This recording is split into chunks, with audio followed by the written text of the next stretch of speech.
Hello, and thank you for joining us. This is OCD Gamechangers Friday Fireside Chats. Woo! Very exciting. So glad that you could join us today. My name is Christy. I'm the Executive Director and founder of OCD Gamechangers. I'm also the founder of Treatment for OCD Consulting, co-founder to OCD Peers, and co-founder to Peer Recovery Services, and the author of Pure OCD, The Invisible Side of Obsessive Compulsive Disorder. Please don't let me add anything else to that damn list. So I will be hosting today, and we have Tawana Watson here today with us to talk about OCD in the Black community. Yay! Thank you for being here. Introduce yourself to everyone. Well, my name is Tawana Watson. I currently live in Cleveland, Ohio, and I'm a certified peer support specialist in Cleveland, Ohio. A little bit about why I got into advocacy. It started, I want to say 27 years ago, when I went originally to seek help because I knew something was wrong with me. I went to a therapist, and I won't say her name on here because we don't want a lawsuit. But anyway, I went to a psychiatrist. No, we don't. So I went to a psychiatrist here in Cleveland, Ohio, and she misdiagnosed me. She actually diagnosed me with 10 different disorders. One being schizophrenia, another one being bipolar disorder, and the other one is DID, which is dissociative identity disorder. She then proceeded to put me on a bunch of medications. Some of it was Effexor, Klonopin, Ativan, Seroquel, and those made me into a zombie to the point where I couldn't do anything. And at the time, I had small children, and I couldn't do anything but lay in bed all day because I was so doped up on the medicine. And not only did it make me tired all the time, it made me gain a whole bunch of weight. I went from 150 to 367 pounds in 3 months. Oh my gosh. Yes. So I don't recommend this for anyone, but I took myself off all the medication against her. Yes, we do not anyone. No. And I went through all the withdrawals. I'm like, rewind, delete. So then after I got off all the medication, I started talking to people because I knew something was not right. And all I kept hearing was go to church, Jesus will save you, pray, go to church. So I ended up going to church, which turned into a very bad obsession until I had a mental breakdown in 2017. And in 2017, I went to the Cleveland Clinic, met my now therapist and my now psychiatrist, who had a 5-minute conversation and told me I had OCD. After all of that, I got on the right treatment plan. I don't want to forget that. I got on the right treatment plan. And after all of that, I was, can I say pissed off? I was really and you should be. About everything that happened to me. So I thought I need a way to prevent this from happening to other people that look like me. And then I got into advocacy, and I just been pissing off a lot of people along the way. Welcome to advocacy. Pissing people off one day at a time. Yes. Thank you for sharing that. I'm going to share how, first of all, what Fireside Chats are today. Fireside Chats started when COVID started as a way for me to feel like I could keep my sanity by bringing people on to talk about how they were feeling so I could help validate my own feelings. And then over time, they've evolved. I'm tired of talking about COVID. I know it's important, but I'm tired of talking about it. And I really wanted to adjust this to things in our community that are really important that we're not talking about and we need to start talking about to make changes. This coincides. I'm going to advertise real quick. This coincides with our amazing quarterly thought leader focus groups that we have started for OCD therapists. It's an extension of the Austin brainstorming session that we had, where a bunch of therapists came together. We had topics that are crucial in our community, and we brainstormed solutions. We have now taken those solutions, and we are going to start focusing and working on this in focus groups with therapists to create real solutions to our community problems: financial, cultural barriers to treatment, logistical barriers to treatment, training for therapists in your area, like Tawana was just talking about, that don't know how to recognize OCD, changing curriculum and academia settings in colleges and universities. These are the things we're going to start working toward. It may take us years, but we're going to do it together and find the solutions together. Those start in October. Go to ocdgamechangers.com under the events tab. It costs $30 a month, and it's a minimum of 3 months, and the profits from that donation go to the OCD Game Changer Treatment Scholarship Fund starting in 2021. Woo! So, shameless promotion. But I'm going to tell you, this is how we met. Tawana, I think you called me or you emailed me. I emailed you because I read your book. I'm going to tell you the stress that it caused. So you called me, it was like a year ago. Oh, yes. It was a year ago, and you were like, hey, I'm Tawana. I'm an advocate for pure OCD. And I'm like, yay, pure OCD. And then you were like, can you make a video about OCD in the Black community? And I was like, yes. No. Yes.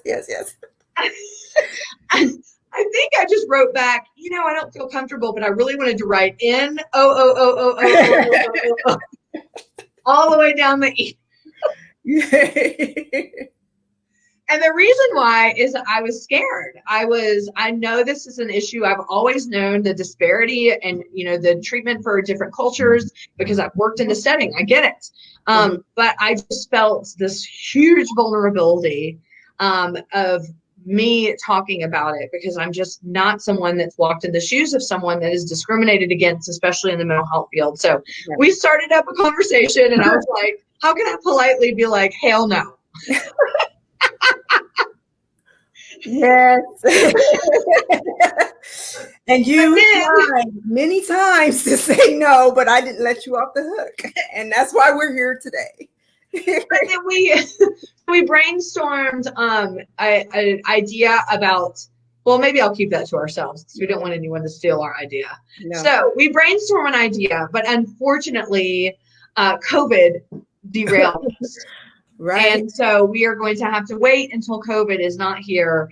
But we really together wanted to start to bridge the gap on how to, again, solve some of these big questions in the community. And we have to do it with people like Tawana, who understands what it's like to be in that position. So that's how we met. That's why we're here. And we were instant friends off the bat because you are like my white counterpart. Put a banner, white black counterpart. So let's get right to it. Thank you everybody for being here. Hi everyone, I see you in the comments. Yay! I want to talk, we've got a lot of stuff to talk about. I also want to preface with this, things have been supercharged lately, globally, and especially in our country about the racial divide, where people are, on how they feel. People are white-splaining everywhere. I'm just going to say it. But what I want to do today is just talk about from the perspective of someone who understands.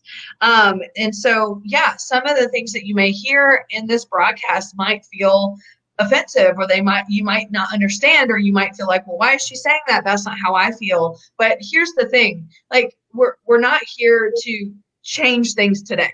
We're here to start a conversation, because what we do is start conversations and then build respect, trust, and then solutions. Right. So that's what we're here today. And Tawana's going to definitely be here to share her experience and help us open our eyes to understand the disparity, to understand why there are cultural differences, and hopefully by the end you'll have a greater understanding of what this is and maybe what you can do to help locally, not globally, right? Right. And I want to add my little Judge Judy spiel. Do not send me any emails. I do not read emails. I'm not going to read them. Keep them to yourself. Don't even waste it. Don't email Tawana. Okay. So we talked about why you got into advocacy. Before we kind of get into, well, actually, I want to start with this question, but before we get into that, I want to ask you, and you've shared some examples with me before, but I really want to ask you, give us some examples of where you have actually felt like discriminated against and you knew it was because of the color of your skin in the mental health realm? Okay, well, I have a lot. Narrow it down to one or two. And I'm not, for out of respect for you, I'm not going to mention people, Oh, yes, of course. Or groups, because any other time I would, because I don't care. But anyhow, I went to a therapist's office just to go in there to see if they would see me, because and I went in there before the girl even said good morning to me. She told me they didn't take Medicaid. So that's one very, very messed up situation, because if she would have took the time to ask me, she would have found out I have United Healthcare, not Medicaid. What did you say to her when she said that? I said, thank you, I do not have Medicaid, but I will not be using your services. And I left. You have to be the bigger person. And there's a group here in Cleveland that I found out wanted to latch onto my, and you know about this group, and I'm not going to mention them. They wanted to latch onto my wagon because of the color of my skin. And they wanted to run with ideas, and they came up with all these different notions about what they wanted to do and how they wanted to do it, and just put my face on it without me having any input. And also they stole the idea that me and you were talking about. So that's another way. But I mean, it's just, the discrimination goes so far and so deep. I mean, I got discriminated against another patient while I was sitting there waiting to see my therapist. And she kind of looked at me and was like, this is not the gynecology department. You need to go downstairs. And I didn't even talk to this lady. Yes. Wow. Right. And I mean, it's just been so much. I had people like the whole Dr. Bloop Bloop Bloop who diagnosed me wrong. I actually went back after talking to you, Chrissy. Thank you very much. I went to her office and I actually threw up in her face my right diagnosis. And she's a Black lady. And what she told me was Black people do not get OCD, as far as the research show. And she's oh yeah. All right. If that hurt your ears, I will give you her name. She said, not here. Not on air.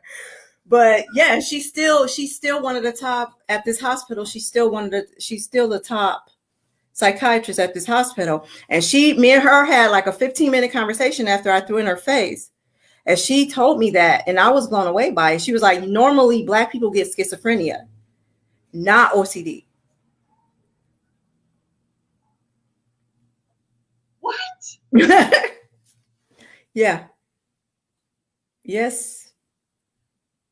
I don't know what to say. Well, it's more like that, trust me. It's more like that. That's just a little piece, yeah. So you can imagine me having OCD, and she's telling me that everything that was going through my mind. I had to call my therapist while I left there and talk to him, and he was like, "Why did you go there?" Well, why would they? Okay, I don't want to get into this because I'm just going to feel angry. But why would that okay? But maybe this is a relevant question. Mm-hmm. Why would the assumption be made that Black folks just get schizophrenia? Tell me more about that. Maybe even on a systemic level for mental health. They do not think it exists. And like I said, she's a Black therapist or psychiatrist. She is Black. In the African-American community, OCD does not exist.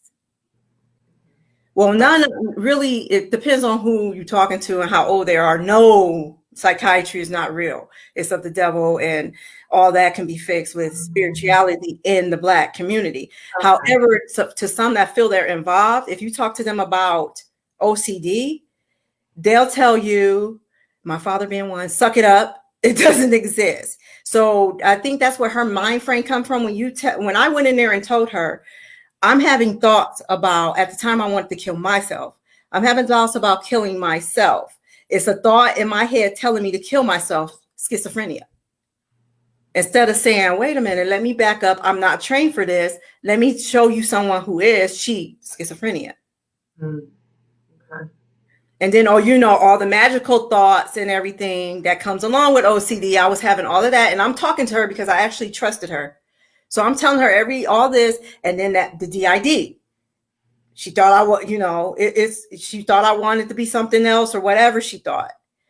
And impulse, I can't even say it, impulsivity, impulsiveness. Impulsivity, is that right? Yes. The impulse you get with OCD, mm-hmm. Bipolar disorder. Wow. Instead of taking the time and saying, wait a minute, this person has OCD. Let me look further into it. Let me do it. And she's a Black therapist. It was the bias there of like, but yeah, because I'm thinking, and I'm making excuses for her, maybe because I'm not mad no more, but maybe she thought, well, my culture is not that way. Mm-hmm. It can't be this. Okay. But then when I went to the Cleveland Clinic and spoke with my therapist now, who is trained in diversity, because he's a white guy, he's trained in diversity. He knew off the bat, and he was telling me how my culture was feeling towards me and how they viewed it. So, I mean, he has the education. She did not, even though she's a Black person. Mm-hmm. So this actually goes into the next question I wanted to talk about. And I think this is really, really important. There's, you know, I learned this when I started working as a peer support specialist, and I was working in a drop-in center. And it was really the first time I was exposed to the mental health and the disparity between different cultures and their ability to access mental health treatment. And I remember this one client, and I just loved him. And I didn't understand how I could help this guy. Okay. He was homeless. He'd been in a gang, like drugs, major mental health. And like, he would come and talk with me. And I'm like, I have nothing to offer you. Like, what are you doing? And the biggest lesson I learned was, you know, he would leave and my mentor would be like, because you're listening. And I was like, yeah, well, listening doesn't do anything. And he was like, no, yes, it does. And he said in his culture, the last thing he wants to do is go back to his family and say that he has a mental health diagnosis. Oh, yeah. And I was like, you know, like naive white girl. I'm like, why? Screw stigma. It's a sign of weakness. And he was like, no, he was like, you need to sign up for a cultural competency course immediately. I was like, okay. But talk a little bit about like and we talked about this earlier, why is it that in, you know, different cultures that people just cannot bring up or will not bring up that they are struggling with mental health or mental health diagnosis, and why will families not support them in that? Well, as far as my family goes, my father told me that mental illness is a sign of weakness, that I'm stronger than that. Black people are supposed to be strong because of our history, and, you know, and he told me to suck it up and to get over it. I just had a conversation 2 days ago with my brother. Gotta love him. And I was telling him about the chat we're having tonight. And he told me, he was like, why are you going on there trying to get sympathy from people acting like you have a mental disorder? Now, mind you, my brother also suffers from intrusive thoughts and anxiety. He actually had panic attacks and he self-medicates with alcohol. So I'm like, dude, you have something wrong with you. Why would you say that? I'm not looking for sympathy for anybody. But that's how, you know, my father, he thinks a good book has all the answers. He's very close-minded. And what I find is a lot of Black people, they'll tell you, we go through so much, you know, it's SHIT. And we don't want to put that on top of it because it's a sign of weakness to the world. But when you having a breakdown and can't leave your house because you think people are out to get you or trying to kill you, then there's a problem there. But they don't want the world to think, oh, we can't handle our stuff. Yes. And that's one of the things that I learned as well. I learned that it was not mentioned like in the you know, the population that I was working with. It was, look, there are too many layers that are trying to show that Black folks aren't good enough, right, because of the racial divide. and he was like, the last thing that we need is to broadcast to the world that I now have a mental illness. He was like, we got enough problems as it is. Yeah. And I never understood it that way, because for me, it was never like that. Right. It was, I mean, yes, there was stigma, and yes, we have same experience. It wasn't necessarily like my family, but it was very much pray. Mm-hmm. And it was very much like read the Bible and things would be better. But there's an added layer. I could not easily, but it would be more easily accepted for a white person to rise above and be like, okay, I'm going to advocate and I'm going to be outspoken without it feeling like an added layer of discrimination. Right. Am I right? Yeah, you are. But see, you also have to look, you have the white face. You're more welcoming too. That's another thing. Now, if you put me up on a billboard and say, I want to talk about OCD and the effects of OCD, the first thing people will say, angry Black woman. Huh? I hate to say it, but it's the truth. Unfortunately, society makes you mad and angry, but that's how it is. I mean, you could talk to so many, and I have talked to so many people that look like me, and people that are from Puerto Rico and Native American Indians. Oh my God. And they'll tell you the same thing. They do not want to appear weak to the majority, which happens to be white people. Because if we look weak, then what they say about us is true. No, it's not. And it's education that takes them to change that mindset. Mm-hmm. Yeah. You know, I read an article too the other day. I actually will post it in the comments later. I did post it on OCD Gamechangers, and it was I believe it was a therapist talking about some of the barriers to treatment, some of the barriers to the stigma for the Black community. And one of them was this: when individuals who are Black have violent, intrusive thoughts, they're going to be less likely to go and seek help. Yeah. Because of the discrimination the therapist might have of like, ooh, there's a violent Black person.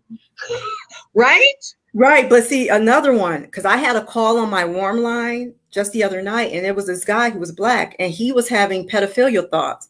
And I told him, because they were to the point where he would lock himself in his bathroom and wouldn't leave out because his daughter was watching TV on the couch, and he kept having these thoughts. I told him to call to get somebody to come and help him. And he was like, no, because if I do that, they're going to lock me up.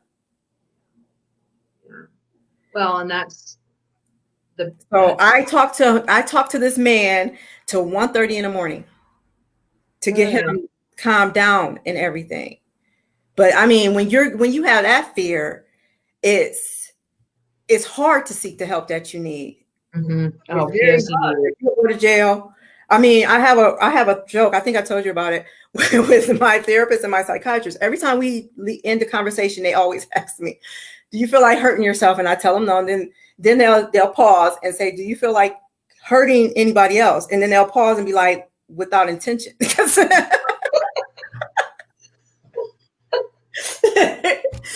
let me tell you, I've been on that murderous homicidal thing. No. When I was talking to Ken, my therapist, I was like, you know what, I'm not going to tell you because you're not going to call the police on me. So me and Dr. Shapiro have a running joke now that they always add without intention. Because I mean, that was a personal fear of mine. If I tell this guy that I want to kill somebody, he is going to call the law. I know, exactly. Well, I'm glad that we mentioned that, because I read that in the article, and that was, again, something that just really escaped my mind. And I think it's important to remember that, you know, yes, pedophilia thoughts for OCD, violent intrusive thoughts, sexual intrusive thoughts in general for OCD are tough for everybody. But when there is a slanted bias culturally, you know, then it is going to make it that much harder to reach out. Right. Which also, I want to go to the next question, which is going to be the importance of being able to have a provider who understands your culture. Right. But I do want to, the warm line she was talking about is a warm line in Ohio, provided by My Sister's Keeper. It's a peer support helpline for people living with OCD and anxiety disorder challenges. we will put this in the comments, but the warm line is 216. I'm actually going to put it up right now. So if you are in Ohio and you are needing support, this is the number you can call, and you work for that number. Is that correct? Can you tell us a little bit about it? Well, a friend of mine, when I went through my peer training, she told me that I would be really good at that because I'm a good listener, I guess. And she told me, asked me to join it. And now she's asking me to promote it and get people, if they want to volunteer, to volunteer. So I kind of like took over that for her. And I said this today, talking on the line with other people that's suffering helps me as well as it helps them. Absolutely. Because sometimes you need somebody to talk to just be a sounding board. So I love doing it. I don't like that people call when they're in crisis, but I love doing it. I just love helping them and talking them down. Like that man, he totally touched my heart when we were, he was in tears, and I was imagining that he probably is this big dude, and he can't even be around his daughter because he didn't want to hurt her, even though he wasn't going to hurt her. And he didn't want to get the help because he knew the police would lock him up. It's so scary. Can you imagine having this guy crying to you? Well, you probably do. Crying to you on the phone and just, please help me. And that really touched my heart. So I definitely love doing the line. Good. Well, thank you. And for any of you in Ohio, this is the warm line. Jot down that number. I do want to talk about, we have a couple more questions I want to get through that I think are really important. And this one I think is, well, okay, actually, the follow-up question is this: how can we as a community, and I'm talking about the OCD community, and I'm also talking about the Gamechangers community, without making it like all we want to do is put a poster of a Black person on to say we're culturally diverse. Right. We can't deal with that. How do we make, because I have run into this too with, encouraging people to speak out, and they're not going to, because it is a culture thing. It's a reflection on their family. It's a reflection on their heritage, things like that. And they don't want to. How do we as a community make that cultural shift, make it comfortable, make it acceptable and inviting for people of different cultures to speak out on not just these issues, but just OCD in general? Start educating people that anybody in any culture can experience OCD. What do you think? Education, you said it. We have to educate them and let them know this disease affects everybody. We have to change the mindset, that it doesn't exist for this group of people. And we have to change the mindset of the whole weakness thing. Yes. We have to have therapists, and I know, and I love you because you are definitely working with the therapists to try to get them on board with everything. The therapists have to be culturally diverse too. Yeah. And they have to actually have empathy. And I know that that's not something that they're not supposed to have, but it's a lot of people get into jobs just for the money. I'm sorry, I didn't want to say that, but it's the truth. They have to have empathy, and they have to care about people, and they have to honestly listen to their patients. They have to build that trust. Mm-hmm. And once you get the therapists on board, and then you get the cultures and the people in different communities on board with the education that they need, the non-judgment that they need, and they come together, I think it will be a step towards getting something done correctly. It can't be just, it's not one thing fits all. It's not that. It's not that. Everything has to be done specifically for a specific group. For African Americans, they have to actually look into what it is that causes the stigma. Same with the Native Americans, same with the Puerto Ricans, because it's not the same. Like PTSD is not the same to everyone. It's not the same. OCD is not the same. It may look like it, but it's not the same. And in order to even get to the look like part, you have to educate yourself on what does it look like in my culture. I love that. And so I want to expand on that because this is a really important question. How important is it? And I think you just said this, but how can we elaborate on the importance of, if I have OCD and I need a therapist, it's not going to be really hard for me to go to speak with someone who's culturally competent about what it's like to be someone who's white with OCD. Right. What's the difference in the hesitance for individuals in the Black community that are like, I don't want to go to someone who doesn't understand my culture? Could you explain the differences and what that's like? Sure. Black people, because we deal with slavery. I really hate talking about that because it's so long ago, but slavery. So if a lot of people tell me, well, I don't want to go to a therapist, a white therapist, because they don't know how our ancestors was treated, or they don't understand the violence in our community, or they don't understand what it is to live paycheck to paycheck. And all of that is ignorance, because I know a lot of people of different colors live paycheck to paycheck. And I know a lot of people of different races who had a crappy ancestry in the United States, but this is what they believe, that this person will not understand me because they don't understand what it is to walk around in my color. And I always say that is a preference to you of what type of therapist you want. And if you feel that way, that's your preference. And I feel that we need to provide that for people. If they want to see a Black person who understands them better, then okay, fine, we'll get you a Black person. But if we can't find that, then the white person or the Arabian person needs to be culturally trained to deal with this person. Okay. And I think that, again, all this does is point to education.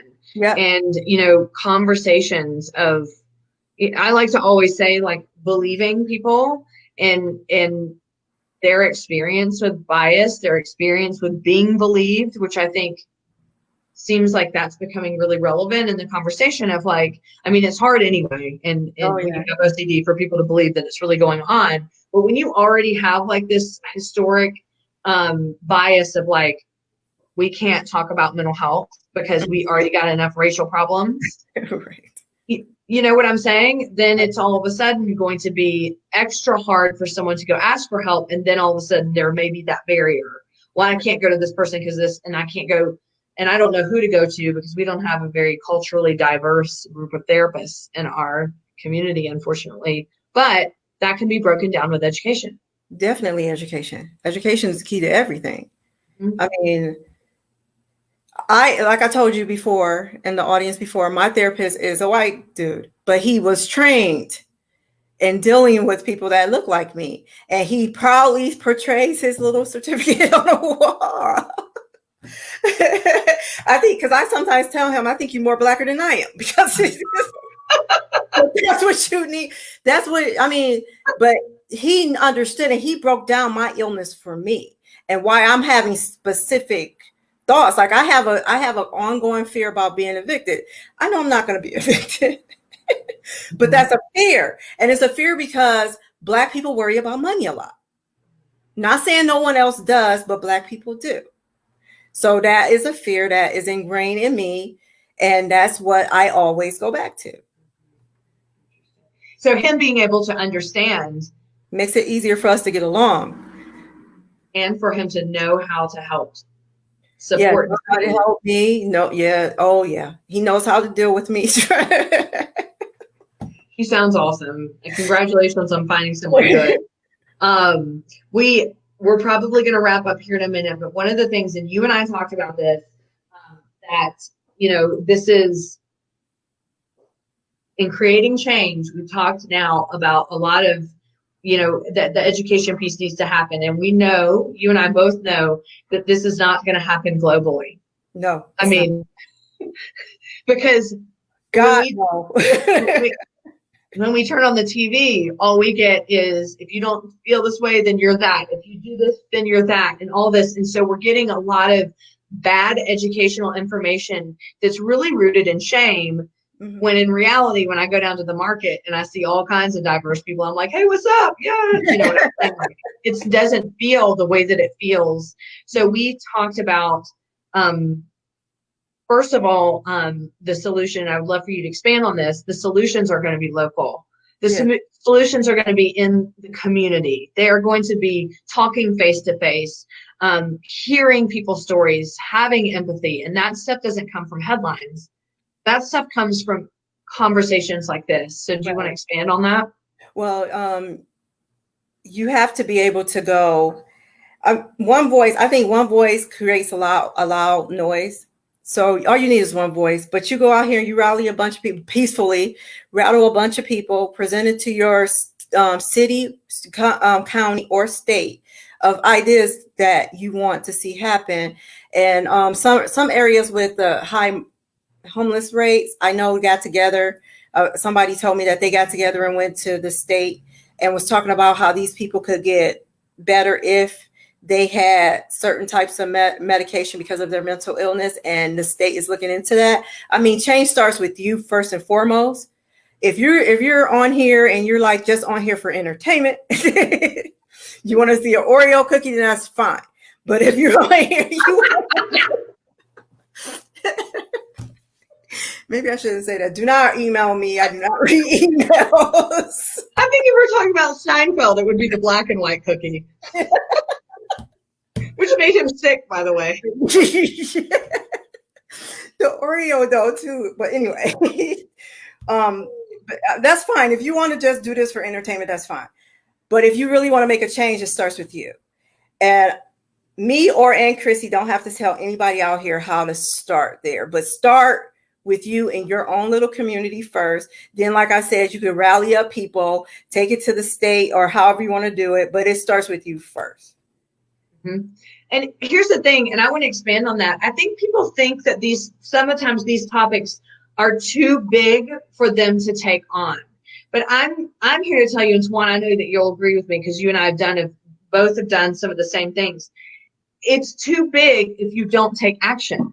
Right. Because taking action really could just be looking up your town hall meetings, looking up some activist groups in your city. Like, I never knew what would go on until I found out there's a board I could apply for as someone with a mental illness. All of a sudden I'm on the board, and all of a sudden I'm like, oh, I have access to people where I could create change. You have to look into it. You have to take action.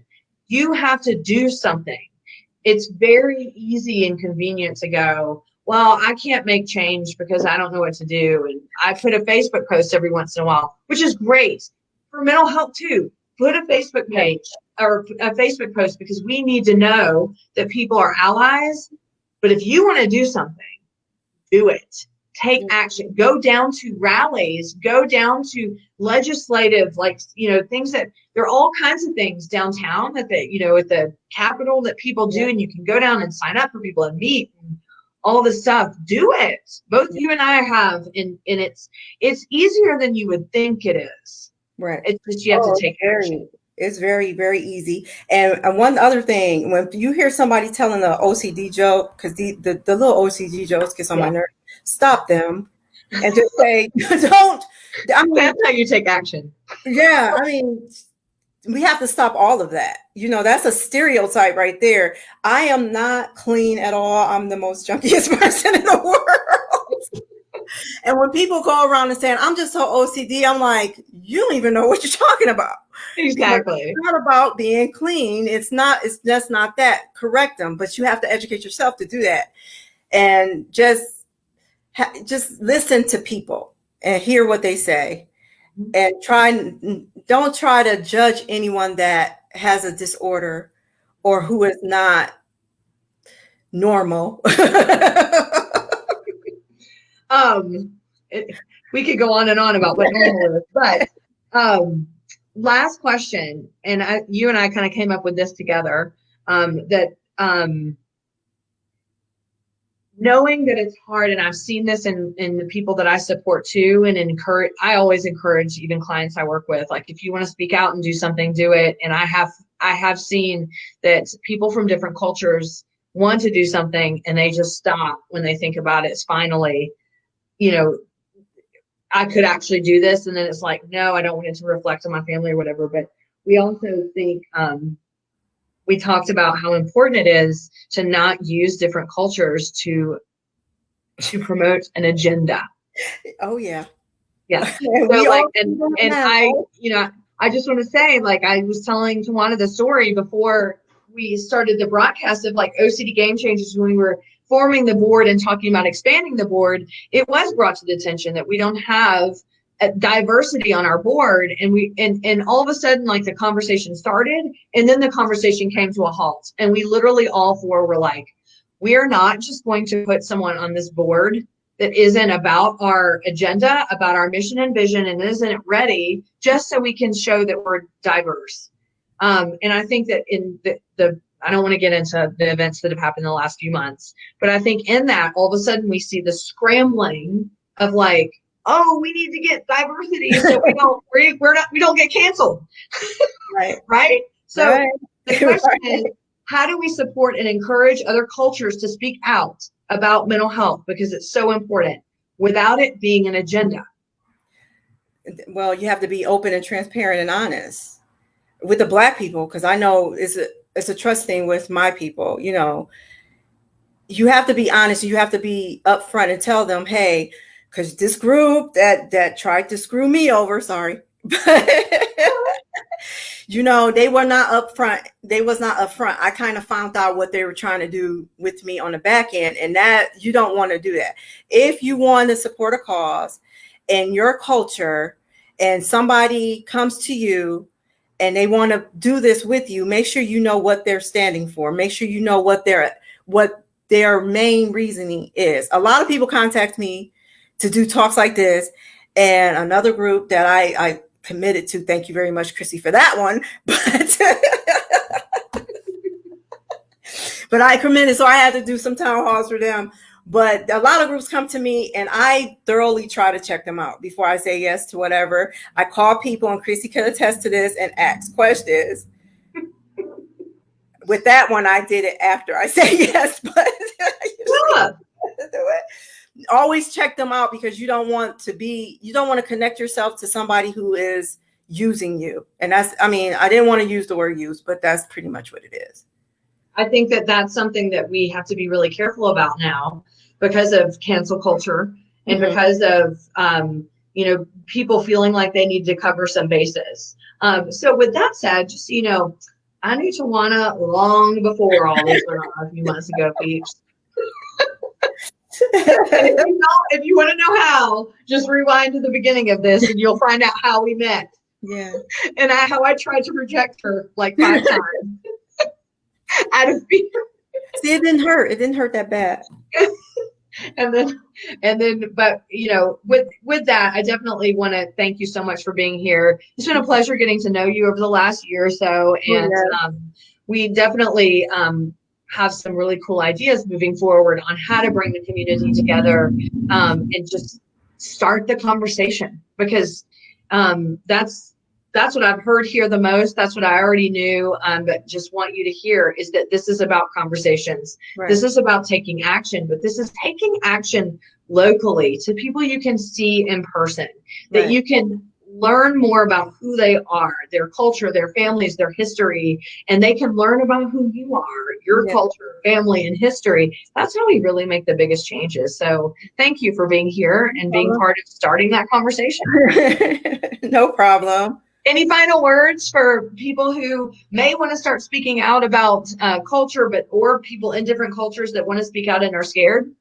Yeah, one thing I want to say is the biggest inspiration for me, and I'm not trying to give you a big hit, is I read your book. That was the biggest, because your book doesn't have it's not with your picture when you first see it. So I thought it was just a book. But reading your book and the power behind your book, and the power behind your book, that inspired me. That's why I had to reach out to you. And then I started seeing your Facebook stuff, and I was like, she is off her rocker. I did not expect that. Because you were talking about, the banana.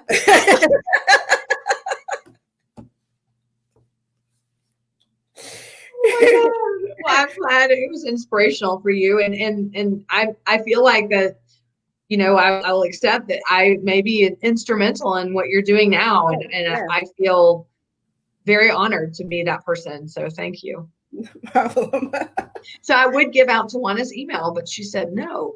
I wasn't allowed to email her. So with that, I expect that we'll see you more here at the Game Changers. But again, thank you so much for being here. I really appreciate you and your friendship and all you do for this community and for your community and helping support them to speak out.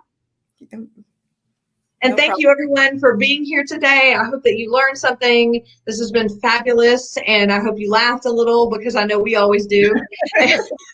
And I look forward to seeing you on Monday. We have Monday Mavericks with Lori Johnson. She's going to be coming on and talking about all the amazing stuff she's doing, and also the consultation group she's going to start running through OCD peers. And by the way, if you're a therapist and you want to sign up for focus groups, go to OCD Gamechangers under the events tab. It's a quarterly commitment, and we are solving big ass problems in this community. So be part of it. I want to see you there. Bye. Bye.